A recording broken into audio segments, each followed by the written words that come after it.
Oh yeah, I'm so excited for Ellen DeGeneres, her Netflix comedy special. I mean, I'm already like getting chills. That's amazing. Her first appearance on network television. Would you welcome Ellen Degeneres? What's so funny? She's No, looking I at never her thought that would sound past like that, before no. the My cancellation. grandmother started walking 5 miles a day when she was 60. She's 97 today. We don't know where Her- the hell she is. Her DeGeneres best is certainly on the bits. fast track. She's one of the top female comedians on television. Ellen's new sitcom. Oh no, is Ellen! a Don't certifiable spill all the top 10 water hit. Now the on the real floor. Ellen is putting all that success and fame at risk. Susan, I'm gay. What? Ellen is gay? Coming out episode, at the center of a storm Canceling. of controversy. Being accused of going She was too canceled for far, being too gay. Up one of the Oh, greatest oh my, comebacks of all oh my, time. Ryan Gosling. Oh, but we all know what happens after this. Spreading laughter Another seems to be working cancellation well from the happens entertainer and after comedian, this. and she's showing no sign. I can never do anything unkind ever now, ever. Oh no. Breaking news tonight. Is the Queen of Nice really the Queen of Mean? Respond to the most insane stories about Ellen being mean. She's not the What? lucky, nice person. Toxic, phony, Oh, oh my god. Oh no. What? It's a breaking story in the world of entertainment. Oh, and this wow, is that's great that's news. Ellen is back. Although she's saying this new special will be her farewell. oh my god. That's what an amazing intro.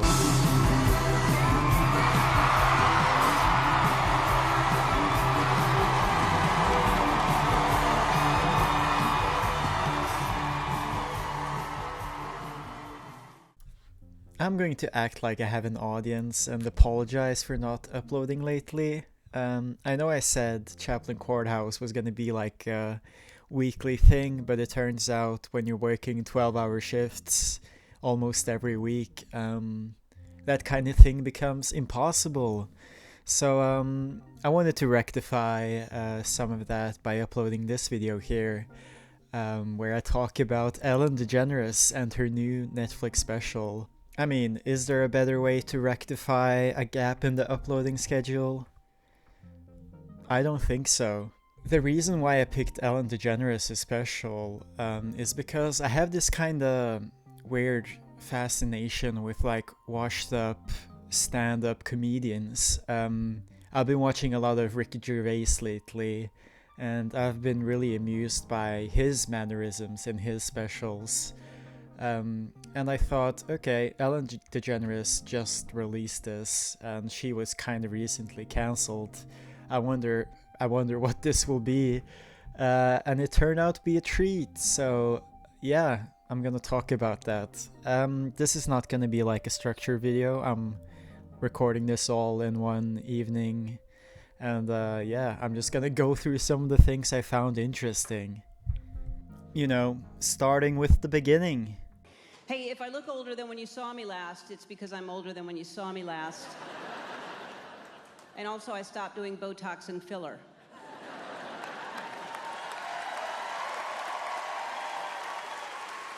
Yeah. So already from the get-go, we have Ellen making some cheeky references to the whole debacle. And for those of you who aren't like aware of what happened with her, she was basically cancelled by the woke mob for not even doing anything bad. So anyways, she makes a cheeky reference there, and it's pretty funny because already in this like small 10-second clip, you can see one of the main features of the comedy show, and it's the incessant applause from the audience. I mean, I guess you'll see throughout the video, but Jesus. It's funny how we can be embarrassed all by ourselves in a car.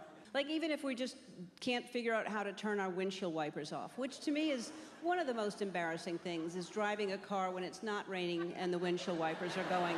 So one of the most entertaining bits of the special is here with the car bit, where she extensively talks about just not knowing how a car works. Don't know how to turn it off because it's always different. Sometimes it's on the end of the lever on the steering wheel. Sometimes there's a lever within the lever, the baby lever. Have you seen the baby, like the lever had a baby? And it starts with this part with the windshield wipers where she can't apparently figure out how to activate or turn them off. I mean, I feel like CinemaSins here kind of like pointing out the fact that windshield wipers actually, you know, have their directions on them. Like, you can look on the windshield wipers and it just says right there what you're supposed to do. But Ellen doesn't seem to understand it at all. And then finally it does, and then you feel pretty confident about it. And then you catch the rearview mirror your back one's been on the whole time. Yeah. And my favorite part is just like how this bit that goes on for like 3 minutes ends with, you know, some laughter, but mostly just applause, because apparently you're supposed to applaud her for not understanding how windshield wipers work. I guess she's kind of above those things. I don't know. But if you thought that was the end of her car rant, then you were sorely wrong, because she keeps on going. She just keeps on going about cars and how confusing they are. There are buttons in my car I've never used, never will use. There's a button with squiggly lines next to a misshapen peanut. I don't know. Never touched it. I'm fine. There's a button with tally marks next to a sideways yarmulke. What the hell? Yeah, what the hell, Ellen? What are you talking about? I mean, I actually started looking up car symbols and car buttons just to like get the gist of this part. Squiggly lines next to a peanut? I don't know. I thought it was the fog lights, but then she says lines next to a yarmulke, and that's kind of what it looks like as well. Does she mean the fog lights? Does she refer to it twice? I mean, I just can't figure out what she means. Like, what are these theoretical buttons she's talking about? And I feel like the audience has no idea either, even though they're laughing. It's like they're laughing way too hard. What am I missing here? Like, what? And I shouldn't have to guess from an exclamation point between two parentheses that my tire pressure is low.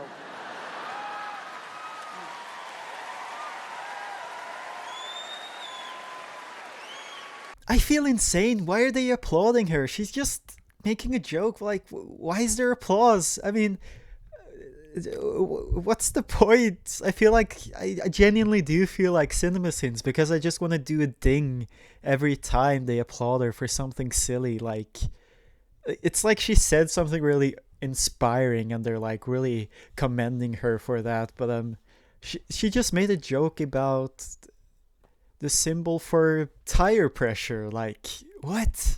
There's so many extraneous things in a car that we don't need. For instance, I have never used my parking brake. I have never parked my car and thought, I want it more parked than this. What do you mean you've never used your parking brake? That's insane, Ellen. You're insane. You're a crazy woman. You're a crazy woman. Anyways, I've started a petition and a GoFundMe to get Ellen off the roads, because she's a genuine danger. Not even to just like pedestrians. She's a danger to like armored tanks, trains, who knows what else. I mean, she could, I think she could fuck up a plane, you know, just driving in Los Angeles. I got chickens. Yeah. Thank you. I love them. She doesn't really address what happened to her directly, but she does talk around it a lot. I mean, she never says cancellation explicitly, but there's an implication there. And she also kind of talks about it as if people just thought she was mean. Because I'm mean, yeah.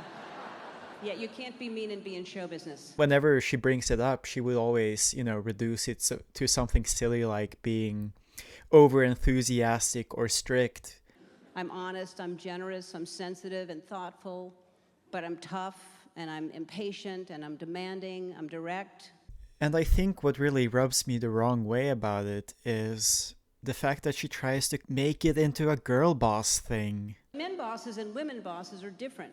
Like a woman boss couldn't say Jenkins my office now. A woman boss would have to use more words. A woman boss would have to say something like, excuse me, Jenkins, I don't want to bother you. If you're not too busy, could you step into my office real quick? I just have to talk to you for a second. It completely misses the point. She wasn't doing just what every other male boss does, even though she desperately tries to frame it as such. She was borderline abusive towards her workers, towards people who were supposed to trust her, and she doesn't really reckon with that. She thinks it was a feminism thing. I was taught when I was a little girl to be small and quiet and agreeable. And it's crazy what I've done with my life, because I'm exactly the opposite of how I was raised to be. I think it's pretty clear that she isn't gonna take this topic all too seriously. And I mean, it's understandable. It's a comedy special. She's supposed to make people laugh. So instead of belaboring my point about her behavior, why don't we just look at some of her bits? I live in sweat. When I'm at home, I just wear sweatpants. I don't understand people who don't just wear sweatpants at home. Like, what's the point? You know? Yes, Queen! Tell us all about sweatpants and how comfortable they are. I mean, that's why I came to your comedy show. I just want to hear about your sweatpants and, just clap.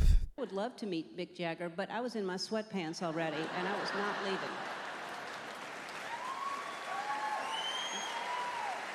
Oh gosh, yes, Queen! Sweatpants! Yeah, this is amazing. I just love comedy like this, where everybody's just clapping all the time. Nobody's even laughing anymore. We're just all clapping because, sweatpants. Seriously though, this whole special is so fucking dull. It's kind of incredible. I mean, while watching it, I was actually suffering. It's kind of more fun to record a video about it because I get to vocalize my hatred for the jokes, but I'm watching it alone on your couch at like 1 a.m. You're kind of like, you kind of want to off yourself like really bad. It's yeah. Anyways, let's just keep looking for some gold. It's funny, I've never thought of myself as obsessive. I think of myself as careful and everyone else careless and out of control. So the second half of Ellen's little special is chock full of references and jokes to her experiences with OCD and ADD. And it's all really funny stuff, as you could tell from the previous clip. I mean, just the best. Spiritual teacher Ram Dass wrote a book called Be Here Now, and I'd like to write one for people with ADD, and I'll call it, Yeah, but what's that over there? I don't wanna play no games, play no games. I don't wanna play no games, play no games. I don't wanna play no games, play no games. So when I'm at a party and someone's talking to me for longer than 5 minutes, I have the urge to say, I'm sorry, we have to take a break. I mean, she's really appealing to the masses here. I mean, eating from the same bowl of shit that everybody on Twitter is. Really brave, Ellen. But I think I'm well adjusted because I obsess on things, but then I don't have the attention span to stick with it, and then I quickly forget what I was obsessing about in the first place. So it takes me all the way around to being well adjusted, I think. Gosh, Queen, yes, slay. Making jokes about attention deficit, obsessiveness. I mean, what's next? Were you a gifted child as well? Some of you might have noticed that there was no applause this time. Well, there was applause, I just had to cut it out because it took them a whole minute to get started. I mean, Ellen's jokes, if you can call them that, they just leave such a long-lasting impact that it takes you a full minute to even start clapping because, it's so deep. It's so deep inside you. They have a children's menu. They should have a larger print menu for older people with a bendy light so you can see it.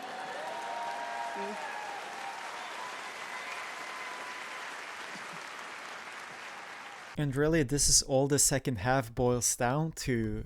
This kind of inclusivity humor about ADD, OCD, age, her queerness, the autism spectrum, it's all this gray mass trying to appeal to the most millennials, I guess, trying to make them like her again. And it's all really bland, it's all really boring stuff. And it's always bookended with applause. I have full-on osteoporosis.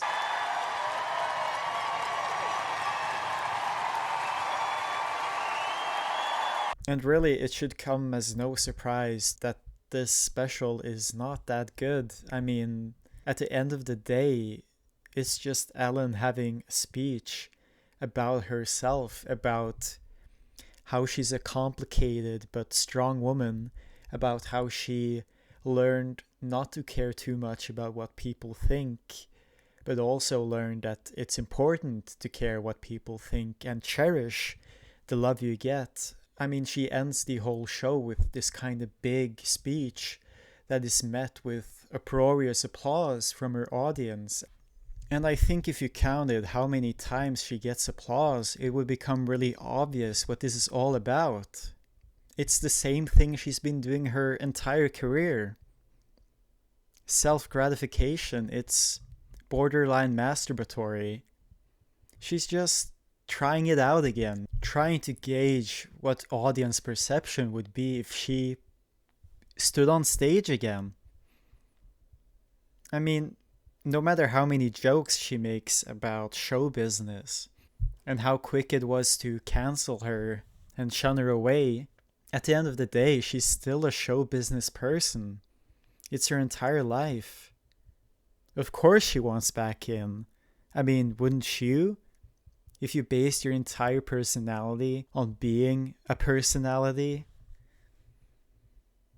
Well, I did count how many times the audience applauded her. It was 57 times.